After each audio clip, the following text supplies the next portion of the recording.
Thank you so much. Wow.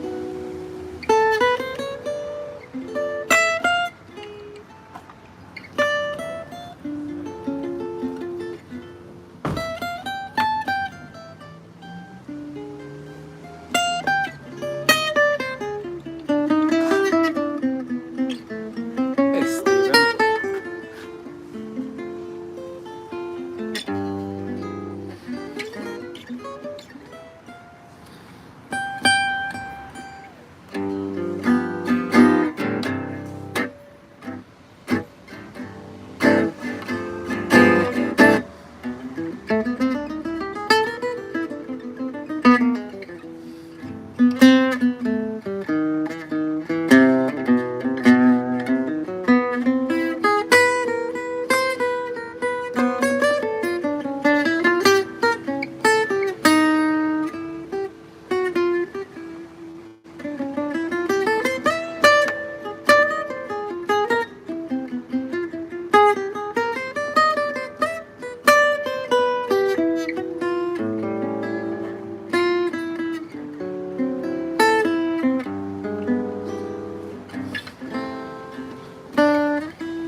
he's in Israel visiting his family.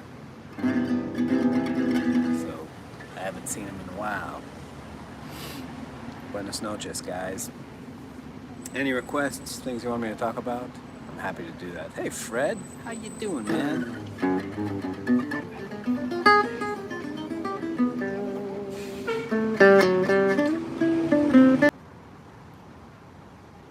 Did I disconnect? Are you guys still there? I hope so.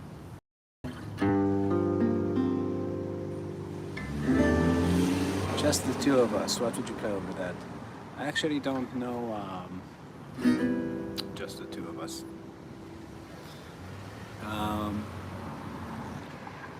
If you write me the chord progression you were wondering about, though, I can probably help you out. Syncopation, just in general. Let me think. Syncopation. Well, I think syncopation is sort of the key to. It's like one of those things I don't think you can really practice directly. Or I mean, you can, but it's like when people say syncopation, they mean playing stuff off the beat, right? It's like not landing on beats, playing a lot of rhythms that start on upbeats, whether that's eighth note syncopation or triplet or 16th note syncopation. They just mean don't start on those downbeats. But I think at a deeper level, like, I think the question you need to ask yourself is like, why is it good to syncopate in this style, right? Like, and is it and is any kind of syncopation okay? And the answer would be no, right? It's sort of beyond the rhythmic values. There's the way that people sort of sway with their notes on top of the music. And when you listen to like a guy like Louis Armstrong play, even though he syncopates a lot of times he's playing on the beats, but the way he's walking through the music, right? The weight that is like steps, I mean like the way the melody is landing on the groove. It's so groovy.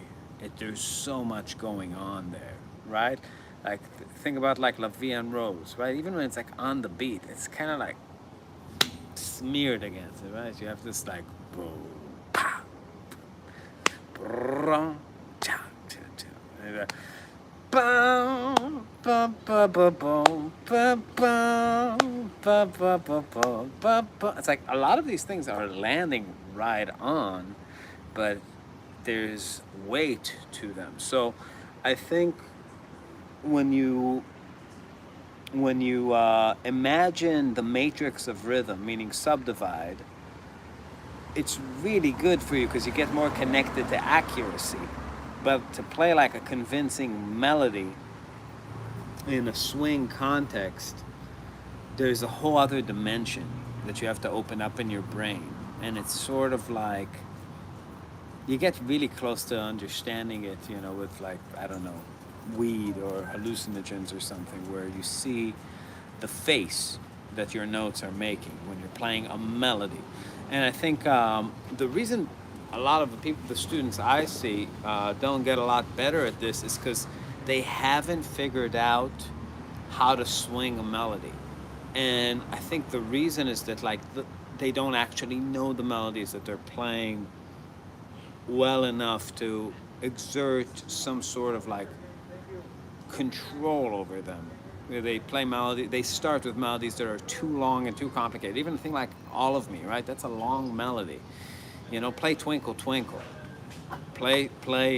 You know, "You Are My Sunshine." Play "Happy Birthday," and you know, and imagine a guy like Nat King Cole singing "Twinkle Twinkle Little Star," right? He wouldn't. I don't want to embarrass myself.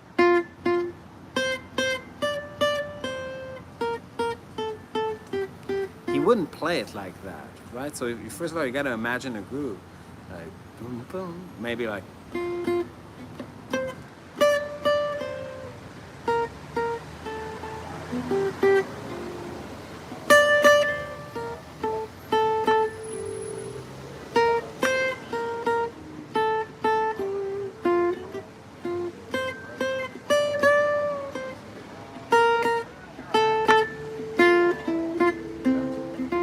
and like every time you do it a little bit different, right? That wasn't great, but like, you know, I was kind of fishing for the notes a tiny bit, you know. But it's, you know, the more you connect with that, play it like, if I play it in a loop, I'm probably gonna get to some stuff eventually, right? Like.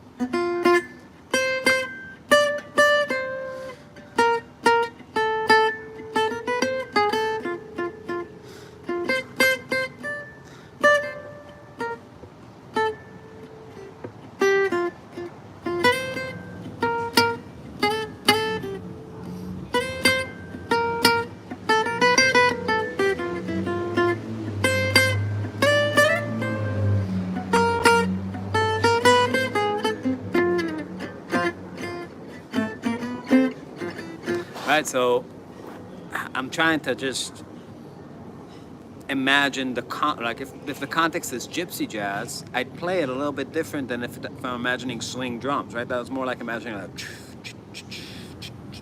But now imagine the context changing. Instead of that, imagine a rhythm guitar like going. So, right, how would you put a face on that melody, like that has attitude, right?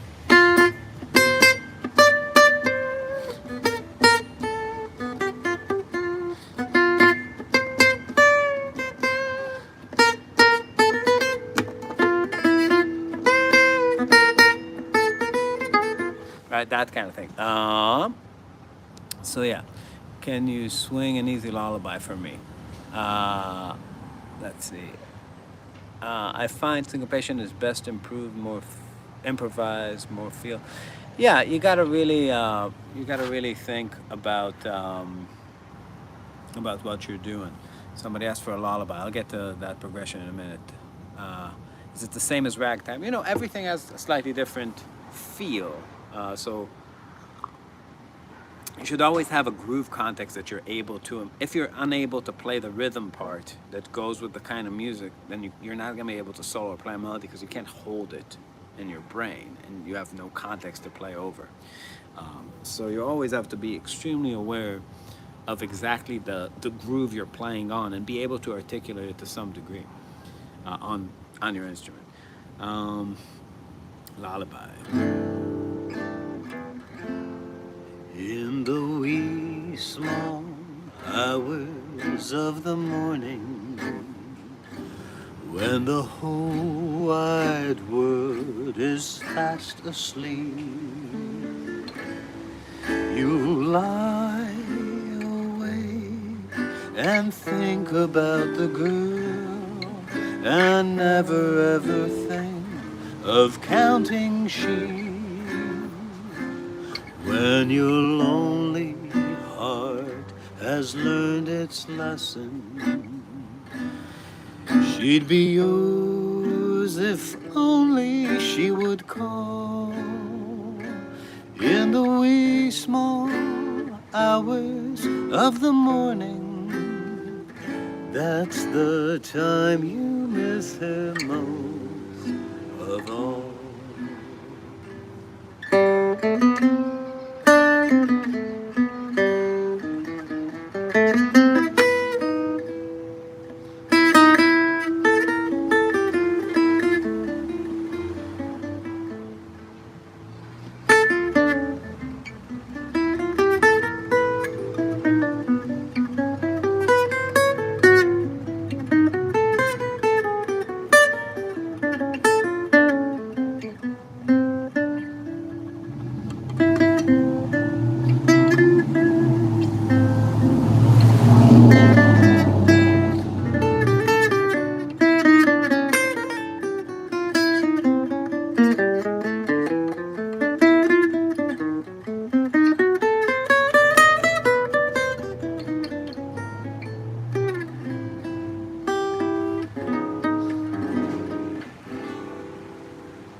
All right, let's see.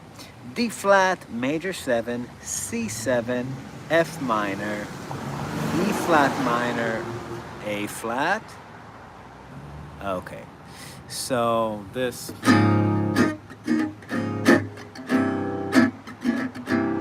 Oh, just.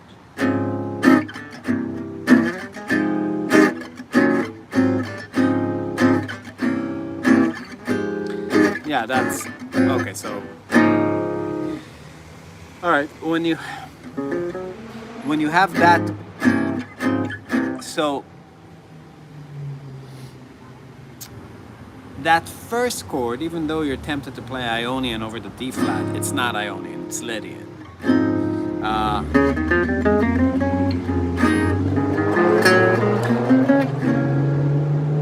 You know, it's really major pentatonic. Like most people are just going to play D flat major pentatonic over the bulk of this thing. But think about what you have here is like I'd play D flat Lydian, then either C altered or C harmonic 5 below, meaning F harmonic minor, F Dorian, and then it's just a 2-5 back to D. So like E flat Dorian to A flat, either symmetric diminished, half whole, or mixolydian. But like slow motion, if the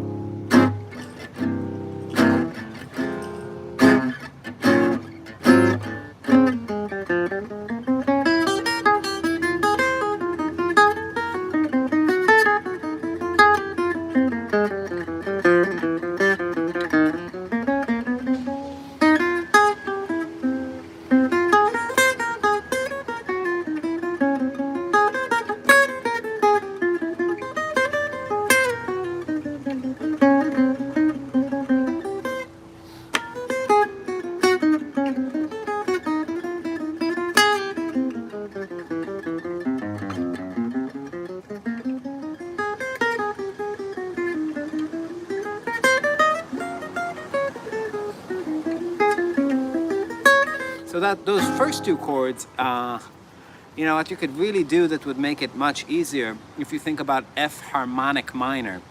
F harmonic minor has a D flat major 7 and a C 7 flat 9, and what you could really do is just play F harmonic minor on that entire first measure. It fits, right?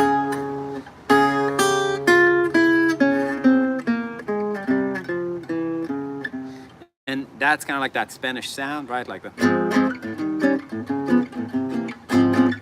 that thing, like it's a part of like most harmonic minor progressions, like that flat 6 major 7 5. It gives you a Lydian sharp 9 sound on that D flat major 7, but just it's nice, right?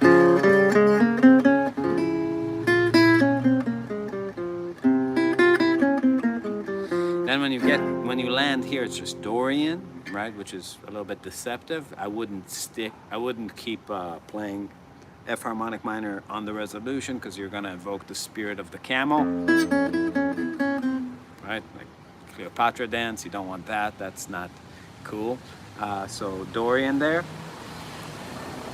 and then just Dorian a step down, and that E flat Dorian is the same scale as that A flat mixolydian. So it's really just 3 scales, right? You have F harmonic minor on these two, F Dorian, E flat Dorian. You can think about it that way. So it's like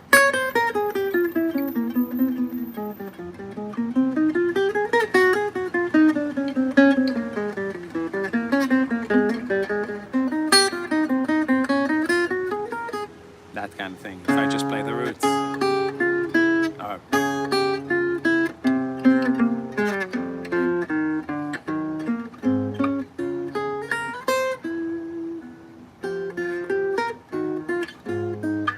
That kind of thing. It's not, you know, it's if you suck at like switching scales and modes, then it's going to be challenging to just, because they're moving kind of quickly, right? You have, but really it's just like, so that's like a full measure of F harmonic minor, a half measure of F Dorian, half measure of E flat Dorian, because you don't have to think about that thing. It's the same scale. So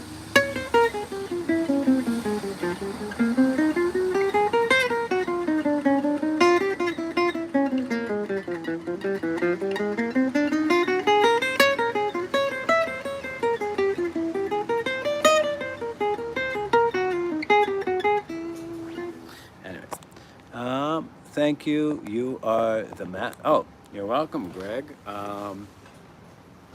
You know, it's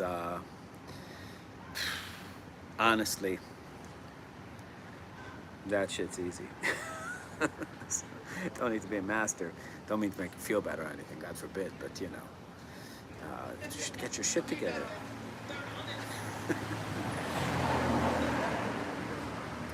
It's yeah, one of those things. The more you do it, the better it gets. Anyway, more questions though. How long you've been playing, sir? Well, Bud, basically the whole time. I didn't start very young. I started around almost 15 years old, and I am going to be 38 in October, so that long. But I've practiced a lot. Not as much as some people. But unlike a lot of the people that practice a lot these days, I did play a ton of shows. So I think that really helps. There's, you know, what you see right now in the world is just the, like, complete oversaturation of one kind of experience and complete undersaturation of a different kind of experience with players. It's just, you know, you see it in culture in a lot of ways where people don't get to find out who they are. They think they can make up who they are. And that's just not how it actually works. You know what I mean? It's like you stand in front of people and you play, and there are no edits, and there's no, you know, 150 takes to get your 30-second short, and you just find out what you're like. It's not like finding out what you want to be. It's finding out kind of the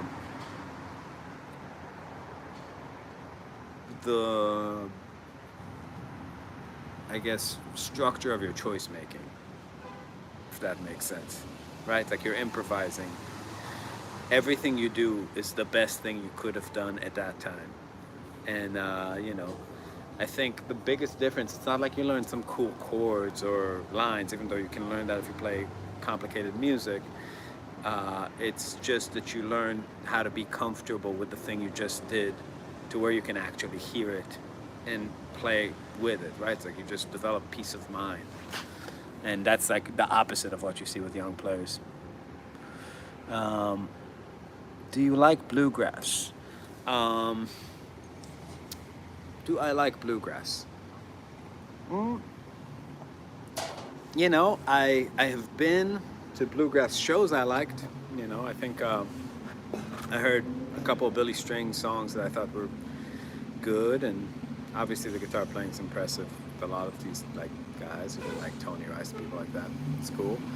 And I went to see Bela Fleck in Ravinia, Chicago, with this bluegrass hard thing, and that was pretty cool.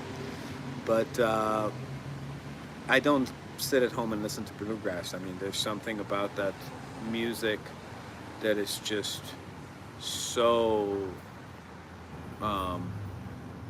you know, the same to my ear. Like, I don't know. It's. I feel like it's something you really. But I mean, I don't know. I think maybe people listen to gypsy jazz and think the same thing. But yeah, so it's just, it doesn't catch me in the same way though. It doesn't. It's not my particular brand of poison, you know. Improvising has opened my mind after 15 years of playing other people's music. Yeah, you know. It's weird. It's improvising is a funny, or I guess jazz improvisation. You know, it's a very specific thing. It's certainly not like you're making everything. Not everything you play for the first time. But the music sort of doesn't, in a way, doesn't exist in the time you're not playing it, right? It's like it's like an inflatable toy that you have to keep putting air in, or it just loses its shape. So it's like, you know, and every time it just kind of becomes something a little bit different. So every time you play a solo, it just you're different, so you play it different, you know. And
okay, just specifically too, I bought a real book and I felt like a noob, not knowing what to do with basic jazz chords.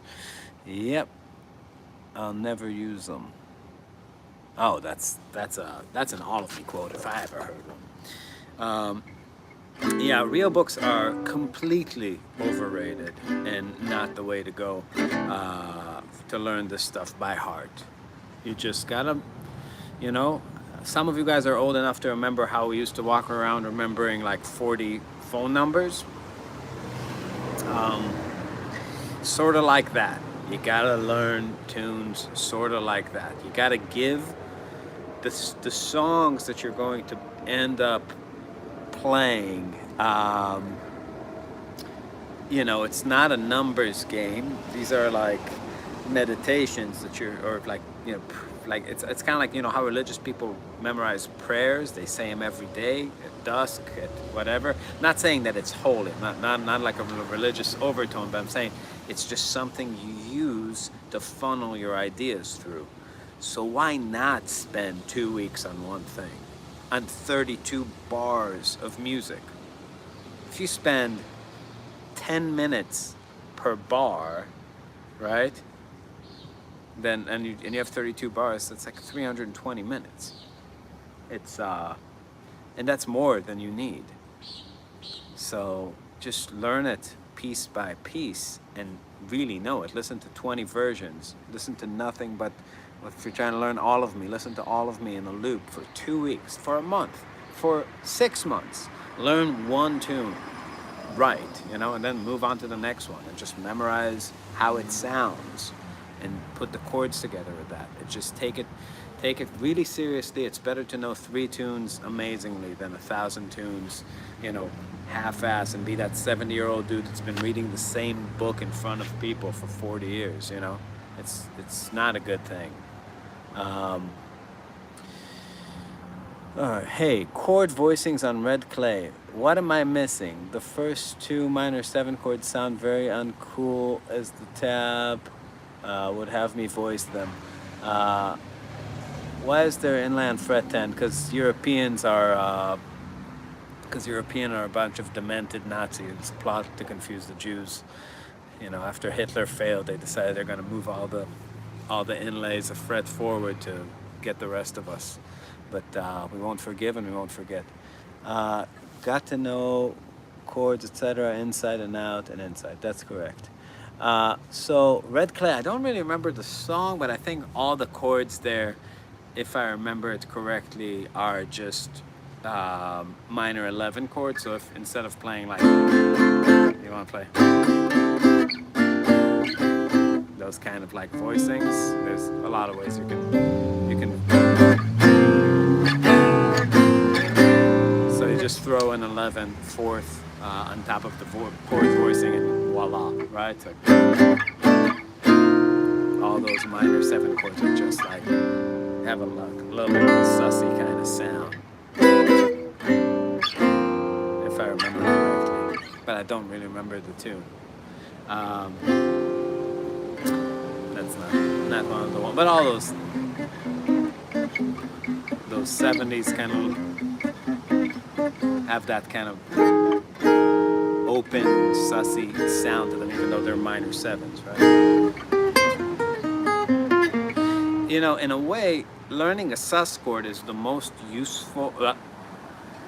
It's not the most useful, but it's the thing that repeats the most in terms of a shape, right? If you just take a look at the C major scale, you would think that a minor 7 chord, right? You have a minor 7 on the 2, on the 3, and on the 6. But if you turn that into just a sus with a flatted 7, like a, whatever you call it, like a down, like 7 sus 4 chord, you have it also on the 5th degree.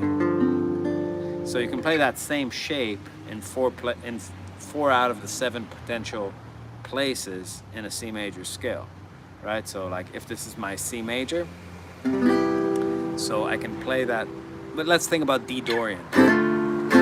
And I'm just looking at the sus chord. I have it here, here, here, and here, right? And, you know, I can move that as lines too, right? That arpeggio.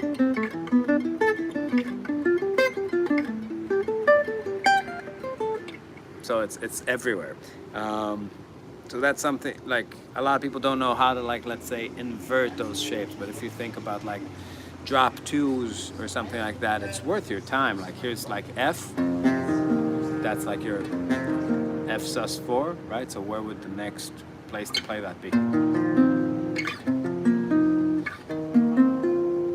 Those sounds, that's all just that same thing, right? 1, 2, 3, 4. But let's think about, I'll do that same thing in G, right? Here's a G sus, first inversion, second inversion, third inversion.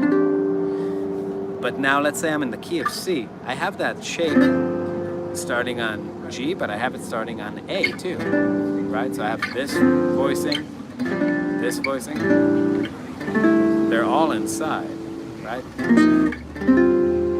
So once you start going sus, you see like how all these fourths are everywhere on the guitar. Okay. Dumb question probably. Can sus replace a minor 7 flat 5 since it sounds like it exists in between? So the way modes work is any information, when you're talking about application, you just need to look at the modality and then apply. So all those 4 sus chords that I just played, meaning like D sus, D7 sus 4, E7 sus 4, A7 sus 4, and G7 sus 4 all fit on a B minor 7 flat 5 because it will contain different arrangements of the notes of Dorian, right? So like if this, just imagine this root.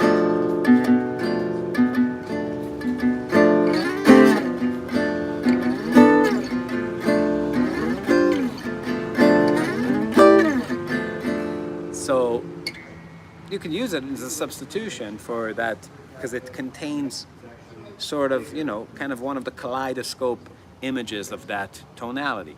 So if I have, like, let's say a 2-5-1 in A minor, minor 2-5-1, and the first chord is B Locrian, right? B minor 7 flat 5. So I can try to substitute, let's say it.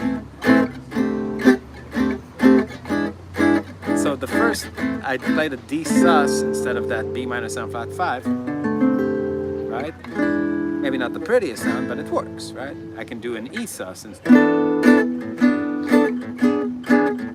Of course, I can do that, right? Instead of like playing a minor 7 flat 5, I'm playing just kind of like an E sus to an E, then a G sus, right? It's an extreme sound.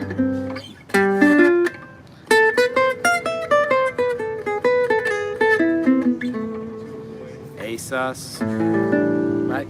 So again, I'm not trying to make the point that anything that you play is going to work, but anything you can think of there is a way to make it work. So maybe in the context of a standalone substitution, it's not great, but if you string them all together in a line, you're probably going to be able to come up with something you like.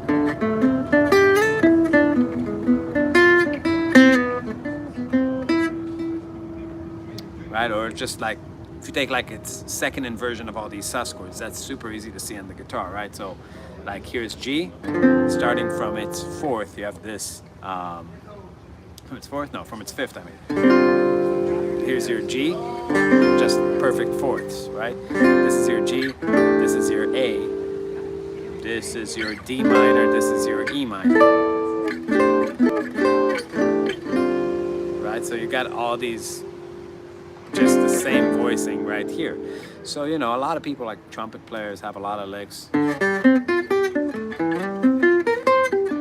Oh, sorry.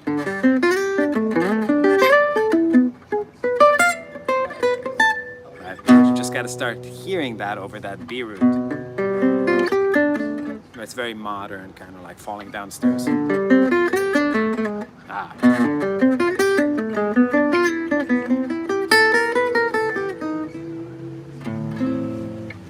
Those kind of sounds. So, yeah, but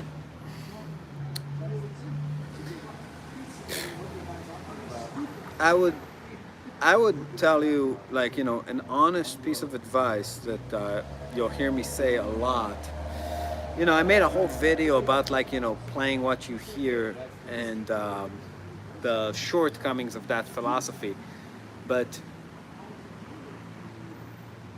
I'm a fusion player. I'm a line player, right? I am a descendant of many motherfuckers who did not play what they heard. We do play what we hear in a, you know, you can't, I'm not saying a guy like Holdsworth never reached for something he never played before and nailed it. But a majority of what these people play is physical things that they're familiar with. You can't play that fast if you don't know how to do it. You won't, your hands won't sync up, right? So, but when you listen to Lester Young or, you know, Sidney Bechet or guys like Johnny Hodges or Louis Armstrong, they are playing what they're hearing because they don't have that kind of dense rhythmic vocabulary that requires that other thing. So everything is just pure note-to-note imagination and shaping of notes. And you need, I think a good player needs to have both of those things together, right? Like you need to be able to play an chord and really have the next note occur to you. Come.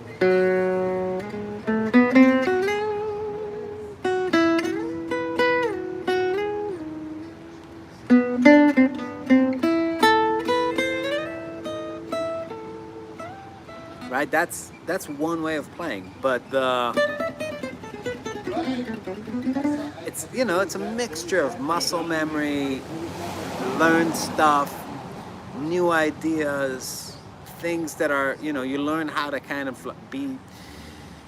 It's a real tricky thing to talk about because, you know, it's not like you're either improvising or not improvising. There's a territory that a good player has where things are slightly out of reach, but still, like, you if you make an error, you're gonna be able to land gracefully or make that kind of like take you in that direction, and you're not gonna fumble in a major way. You should give yourself space in your day to go beyond that and fumble. That's called practice. You don't want to show that side of you to people, right? It's like that's where you experiment a little bit and you allow yourself to fall on your face. So it's tricky. Yo, A Camp. Fusion is like trumpet but on guitar, sort of. This format is better than TikTok. I think it's slightly better. Wow, there's a lot of things I didn't read. Thanks a lot, sir. That helps. Great channel too. Thanks, George. We're trying our best with the channel. If you want to support Patreon, be on Patreon. We just changed all the tiers. Tomorrow, we're doing a thing where we're taking gummies, me and Nick, and I'm giving him a guitar lesson. Nick is the video editor. And the first hour is gonna be pretty coherent, I'm suspecting. But then we're gonna take the whole thing, it's streaming to our Patreon, and then we're going to slice it up and make content from it. But I'm gonna rip this motherfucker a new asshole. I'm gonna be so mean to him because with my students, my problem is that they pay me, and I like that they pay me, but it hinders. I realize that it hinders my ability to be honest with people because I'm a nice guy, and I don't want to hurt anybody's feelings. But I have a lot of things that I hold in and I don't tell them because a lot of them can't handle it. A lot of them will just quit, and that's not good for me, and it's probably not good for them either. But there are harsh truths. But Nick's not paying me, so I'm gonna rip into that motherfucker so hard. It's gonna be wonderful for me, really refreshing. Anyways, let's see. Are you familiar with Daryl Gable? I am not. I don't know what that is. Great insight into the question no one wants to answer. Okay. 30 Days John Mayer Challenge. The challenge would be to listen to John Mayer for 30 days. Actually, I like his playing. It's just, I just don't, I don't like how pretty and successful he is, if that makes sense. And I don't like how much girls like him. It makes me angry. Let's see. Nick needs to work on his right hand a bit, quite a bit. Nick needs to work on a lot of things. He's gonna find out. 30 Days Grunge Challenge. Yeah. Why are 40s and 50-year-old men like him more than women do? He does the Mayo of. He's the Mayo of blues. Yeah. No, I mean he's clearly very good at being that guy. Didn't he snatch Rachel from Friends? He snatched a lot of people. But I think at the end of the day, I almost feel bad for talented people who look great because they all seem to be on that path of too many options and really wanting to live life and just extending their 20s into their 50s. So yeah, I don't know, but yeah, it's not for me either. Rick from Goose is great. I don't know what Goose is, honestly. I do know what Goose is. Why do I know that? Oh, that's a jam band. He's almost boring. It's a lot of you guys are boomers. Your friends need music too. It's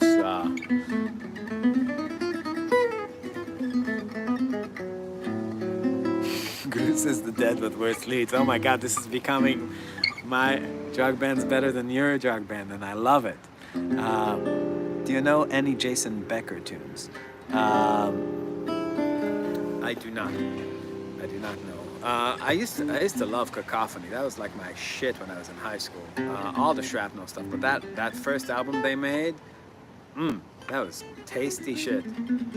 He could play ballads really fucking well. Like he was a really like the real deal. Like completely absorbed that. You know the there are a lot of players now who can play a lot of the shred stuff, but they didn't absorb the right bits from it. You know what I mean? It's like he took the nugs from like Ingve, Steve Vai, and like just like Van Halen. It's just like the right balance of things in his playing. It's very good. Yeah. 30-day Sean Lane challenge. You know, I wouldn't even know how to approach that technically.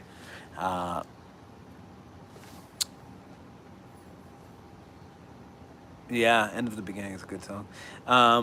You know, with Sean Lane, it's honestly like, you know, he was one of my favorite dudes in high school. But it's hard. It's like it's somehow less melodic than Alan Holdsworth, even. You know, like it's just like rhythmically, it's just so out there, and like a lot of stuff is like, you know, and I love that shit, but it's like it's so it's such a geometrical and physical game. It's hard to yeah, you just that's the thing. It's like there are players like that, like Lanny Bro too. You just advance so much technically that you get into this place where you're the only one that it's relevant to. You know what I mean? It's not like what are you gonna do with Sean Lane licks? John Mayer is the Ed Sheeran of the blues world. Does a newbie need a gypsy jazz guitar to get technique started? No. I didn't start with a gypsy jazz guitar. It's not a dumb question. No questions are dumb. There are no dumb questions, just dumb people. Enjoyed the new live album. Got my third set in the mail. Oh yeah. Thank you. Yeah, you know, that live album was kind of thrown together, but you know, I think it came out nice. What do you think about Guthrie Govan? Guthrie. Well, I mean, I'm as impressed by him as anybody. Like, you know, I think I have a lot of thoughts about Guthrie. He didn't make any music that I keep returning to, which is if I had a criticism about him, which I don't, you know, I think he's the best of that Jam Track Central crowd. Like the most musical and the most, obviously, like, you know, I don't like when people call people versatile, because, you know, people like, it's not like he becomes Charlie Parker where he plays clean bebop lines. He just sounds like Guthrie. You know, it's all part of one thing. But, you know, the tunes, like, Aristocrats and stuff, I listen to everything, right? It's like we were in the van for long stretches of time, like throughout his career. Whenever he put out something new, we'd always check out the whole album. Yeah, it's too deep in the prog and metal world for me to. I don't connect to the tunes. Like even Steve Vai and Malmsteen, they would write like one or two songs that like would really move me, and I never got that with him. Soloing's obviously great. You know, he's obviously a great player.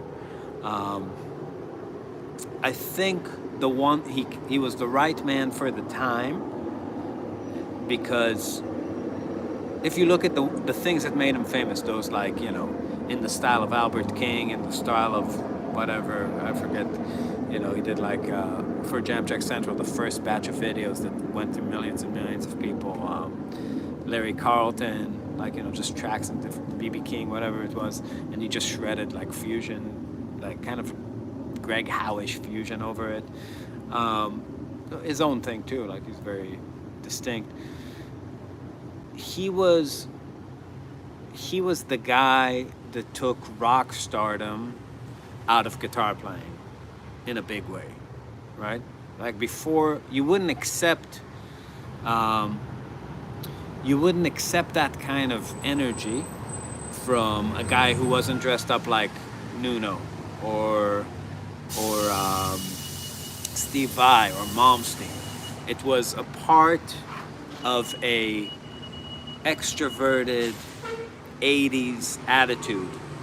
And Jam Check Center were very successful at turning the whole thing into a bedroom sport, dislodging it from live performance.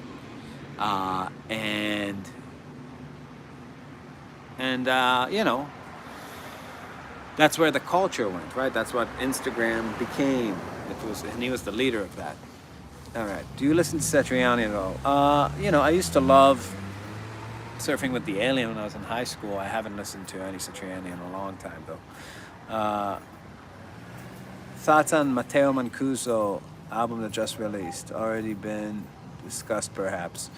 I only heard that song Drop D when he released the single, and he's a very impressive player, and there's something to that fingerstyle technique, like just sonically, like, you know, he sounds distinct, but the music, I don't know. It's just, I don't know, sounds like, maybe I'm no longer in the generation that it's for, you know, but it just doesn't speak to me.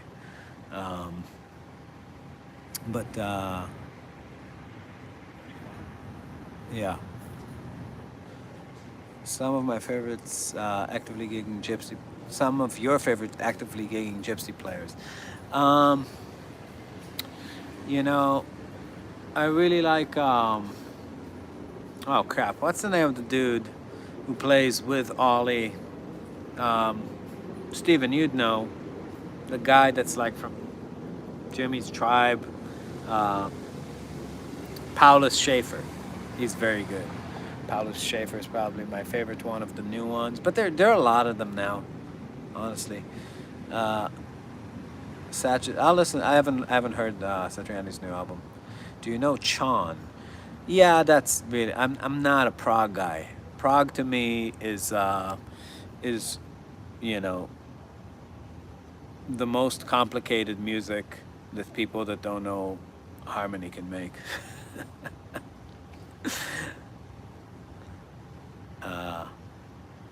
Yeah, I think, yeah, Paulus is definitely my top guy currently. Oh yeah, you're welcome.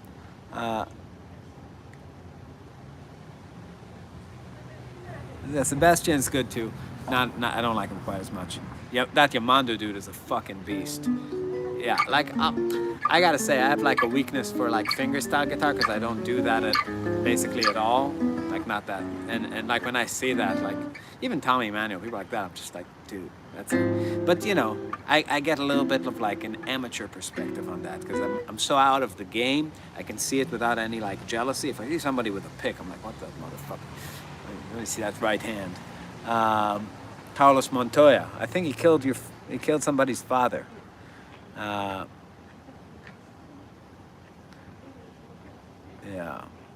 Yeah. Oh yeah, Paulus's vibrato is the shit.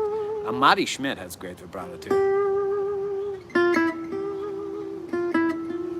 Yeah. Let's see. I was Element to bring back those shirts that say "Listen to blank." They were cool shirts. Listen to Marvin. Oh, why? Thank you. I've been listening to Paulus and Ollie playing Solstice Soir for 2 weeks. Yeah, he's a beast. I really like that Reinhardt fellow too. Not Django, like the Nando Reinhardt. He's very good. Very, very unknown. Very good. Ever heard Michael Kelsey? Incredible fingerstyle guy here in Indy. Nope, never heard him. What do you think of Sebastian? I think he's very good, but to me, he kind of, he certainly is one of the guys that can play ballads too, in a nice way. So that's nice. But yeah, I don't know. Didn't really. Maybe I didn't give him enough of a chance. But he's good. They're all good. They're all good. Most of them are like the same guy. There's not a lot of difference between them. I did see something that blew my mind when I was looking at some Jimmy Rosenberg, and like he plays chords. I know all the chords, and I'm looking. It's like I've never seen that chord before, and then I realized what he was doing. Like if you play an A7, I think I told you about this, Stephen, maybe, but like he plays them like this is his A7. Isn't that funny to look at? Look at this shit. That's his A7, and it makes so much sense because the bass is always with the second finger for those fast tempos, right? Here's his minor diminished chord. These fucking moves, it's so bizarre, right?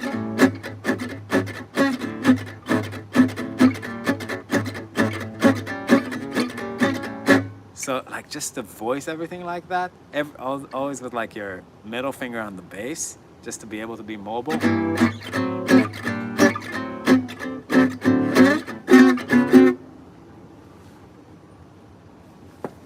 It's messed up. Like that really messed me up for a while. Cause I usually, like, if I look at somebody playing, I just know the shapes. They kind of register in my brain immediately. I was just like, I don't know what he's doing with his hand. It looks weird. So yeah, bizarre shit. Anyway, maybe I'll play something. I feel like I'll lose all the people. Nobody wants to hear me play.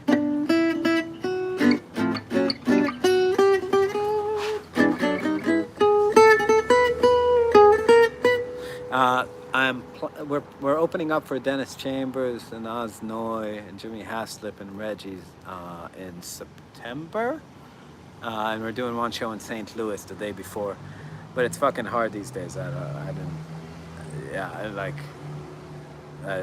I've been MIA, and Danny's been dealing with like divorce and full custody of his baby, and I had my own fair share of misfortune lately, so I've been kind of out of commission, just making videos at home. My wife got sick and she had like a pretty big surgery, and I've just been taking care of her and the baby.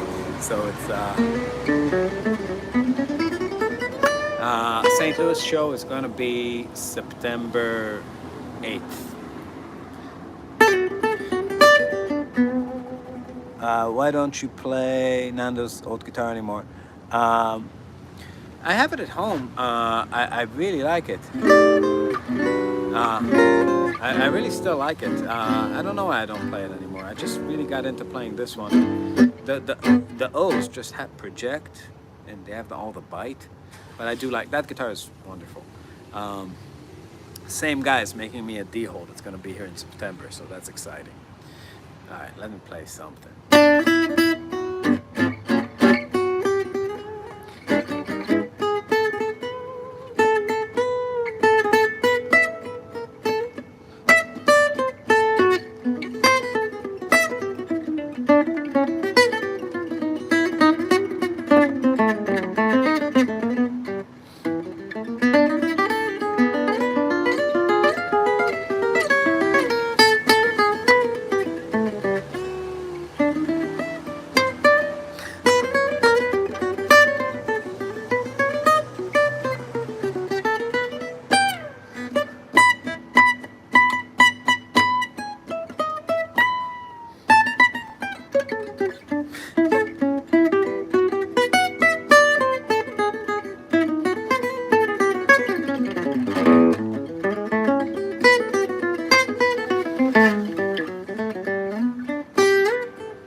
right.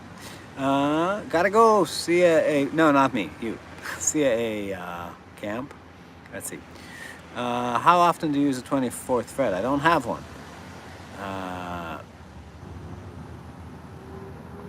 Let's see. That guitar sounds lovely. Thank you. Sweet, sweet. Any gypsy luthiers companies folks should avoid. What do you think of the Eastmans? Having a hard time pulling the trigger on one.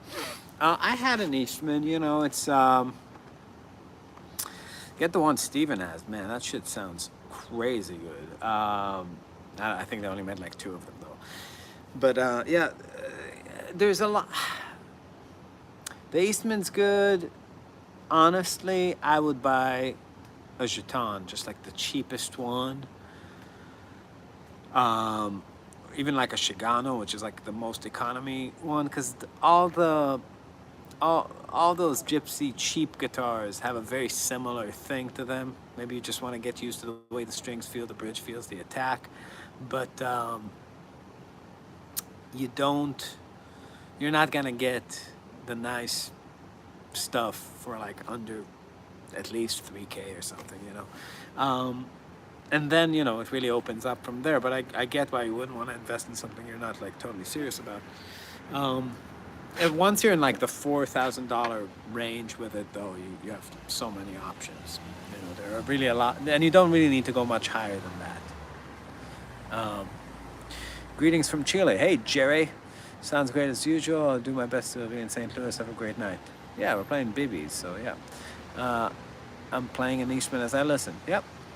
I had a Shigano and the top sank all the time. I wouldn't recommend it. Yeah, they're not great, but you know, yeah. I'm playing jazz real book songs on a headless Ibanez through Neuro DSP. Rate my setup. Well, what's the lowest? Are we doing a 0 to 10 or 1 to 10?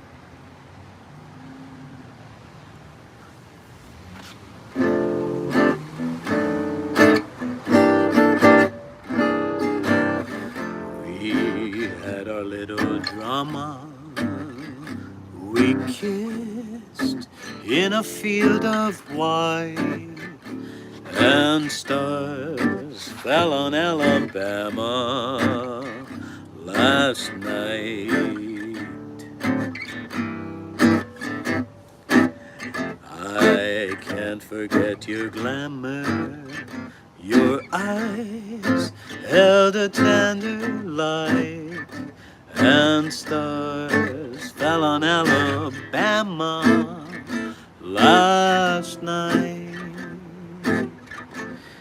I never planned in my imagination a situation so heavenly, a fairyland where no one else could enter, and in the center, just you and me. My heart beats like a hammer, my arms wound around you tight, and stars fell on Alabama last night.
I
never planned in my imagination a situation so heavenly, a fairy tale where no one else could enter, and in the center, just you and me. My heart beats like a hammer, my arms wound around you tight, and stars fell on Alabama last night.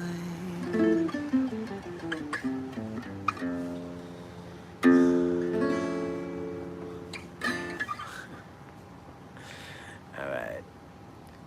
Althea, I don't understand that question. Let's see. Yeah, I had a DM too. I liked it. You know, it was better than the Shigano, but I'm saying it's still in the same ballpark. This boy good. That's racist. Better than Randy Watson. I don't know what Randy Watson is. Grateful Dead song. Oh. Good job making it look so easy. What brand of guitar is that? I'm sure you already mentioned it. I haven't mentioned it. It's a Marine. M-A-R-I-N, like Marvin without a B. And it's Olivier Marine is his name. I think he's a Spanish guy living in Paris making these guitars. But he's, you know, it's like a luthier type deal, so he just makes a few a year and they're all different. And that's what you really find with the good ones. You know, they're like factories like DuPont, but the real good ones are just one-offs. Is learning tunes the best way to practice, or is there a place for exercises and drills? Exercises are great, but they're all the same. They're all good, right?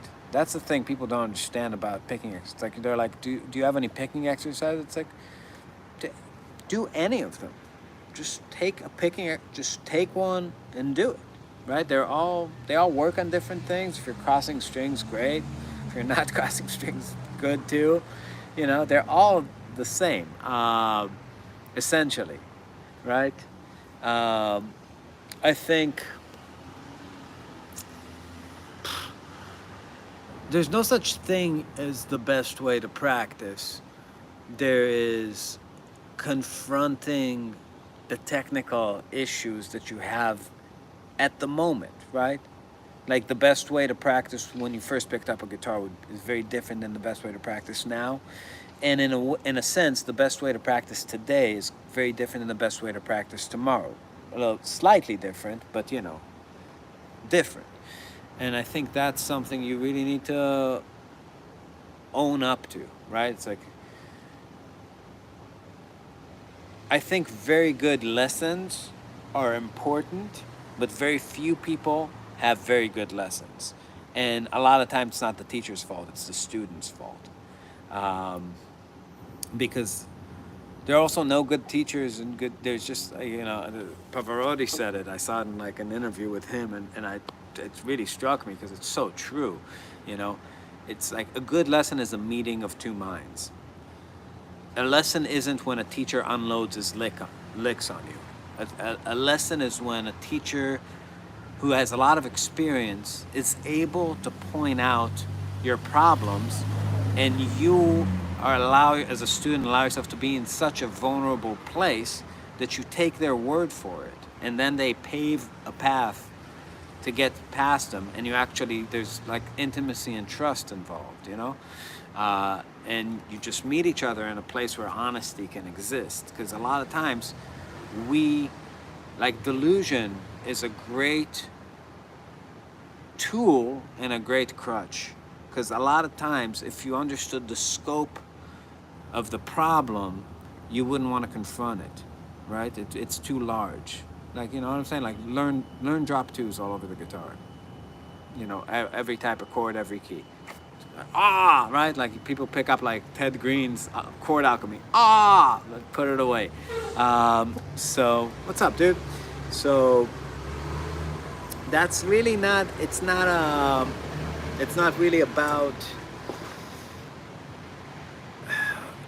conquering. Like, you need your delusions to narrow. Like, it's like, you know, if I just do this, I'll be great, right? And in a sense, that's true. Like, if you just take a bite out of it, you're gonna move forward. And it's like, that's, and you need to spend less time doom scrolling for answers and more time with your hands on the instrument doing something, right?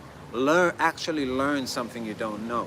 If that's a tune and you don't know tunes and you feel like, man, I only have 15 minutes of music together, yeah, that's essential.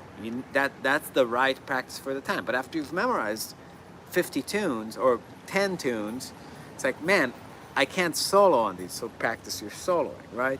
I can't play chord melodies, practice your chord melodies. I can't comp, I can't sing, I don't know right? Whatever this thing you're trying to do, you just got to piece it together, but it needs to be constant forward motion and constant work, right? It's like, if you're not in a state of constantly working on whatever the next thing is for you, then it's not like what's the best practice, it's do you practice?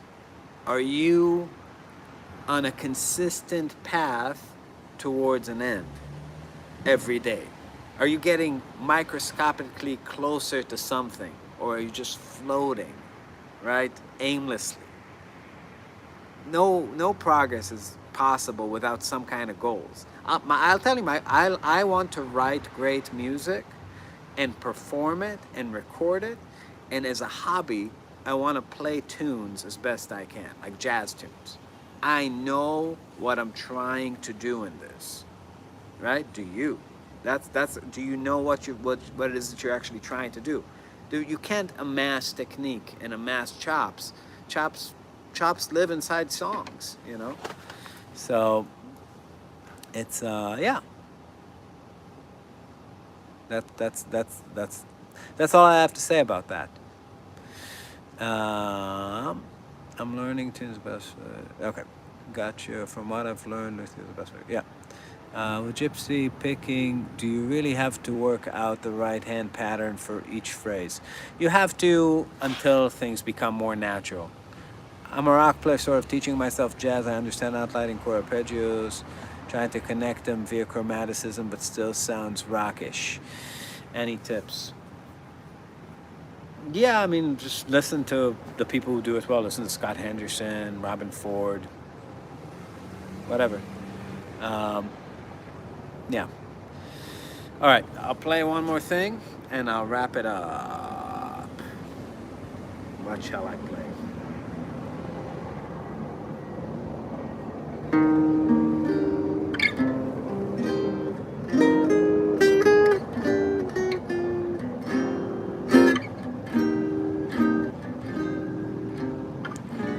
Don't know why there's no sun up in the sky, stormy weather, since my gal and I ain't together. Keeps raining all the time. Life is bare, gloom and misery everywhere, stormy weather. I just can't get myself together. I'm weary all the time, the time. Since she went away, the blues came in and they met me. If she stays away, that old rocking chair's gonna get me. All I do is pray the Lord above will let me walk in the sun once more. Can't go on, everything I had is gone. Stormy weather, I just can't get my poor old self together. I'm weary all the time.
Since she went away, the blues came in and they met me. If she stays away, that old rocking chair's gonna get me. All I do is pray the Lord above will let me walk in the sun once more. Can't go on, everything I had is gone. Stormy weather, since my gal and I ain't together. Keeps raining all the time.